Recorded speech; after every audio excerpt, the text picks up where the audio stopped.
பொடி dosa. My choice is பொடி dosa. Masala dosa. It's always my choice. Dosa வகைகளில் ஒவ்வொருவருக்கும் ஒவ்வொரு சாய்ஸ் இருக்கலாம். ஆனால் எல்லா வகை தோசைகளுக்கும் ஒரே சாய்ஸ் இதயம்.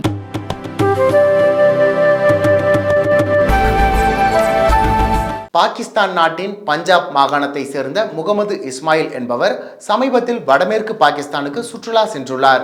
அப்பொழுது கைபர் பக்துன்வா மாகாணம் ஸ்வாத் மாவட்டத்தில் இஸ்லாமியர்களின் புனித நூலான குரானின் பக்கங்களை எரித்ததாக அவர் மீது குற்றம் சாட்டப்பட்டது. இது தொடர்பாக அவரை போலீசார் கைது செய்து காவல் நிலையத்தில் அடைத்து வைத்திருந்தனர். இது பற்றி தகவல் அறிந்து ஆத்திரமடைந்த அப்பகுதி மக்கள் வியாழக்கிழமை இரவு காவல் நிலையத்தை முற்றுகையிட்டனர். மேலும் போலீசார் கட்டுப்பாட்டில் உள்ள முகமது இஸ்மாயிலை தங்களிடம் ஒப்படைக்க வேண்டும் என கூறி போலீசாருடன் வாக்குவாதத்தில் ஈடுபட்டனர். அவர்களை அமைதி காக்கும்படி போலீசார் கூறினர். ஆனால் ஆத்திரம் தணியாத மக்கள் காவல் நிலையத்திற்கு தீ வைத்ததுடன் உள்ளே சென்று அங்கிருந்த முகமது இஸ்மாயிலை வெளியே இழுத்து வந்து உயிரோடு எரித்து கொலை செய்தனர். காவல் நிலையம் எதிரே நடந்த இந்த சம்பவத்தை தொடர்ந்து அப்பகுதியில் பதற்றம் உருவானது. இந்த சம்பவம் தொடர்பாக அறிக்கை தாக்கல் செய்யும்படி மாகாண காவல்துறை தலைவருக்கு முதல்வர் அலி அமீன் கந்தாபூர் உத்தரவிட்டுள்ளார்.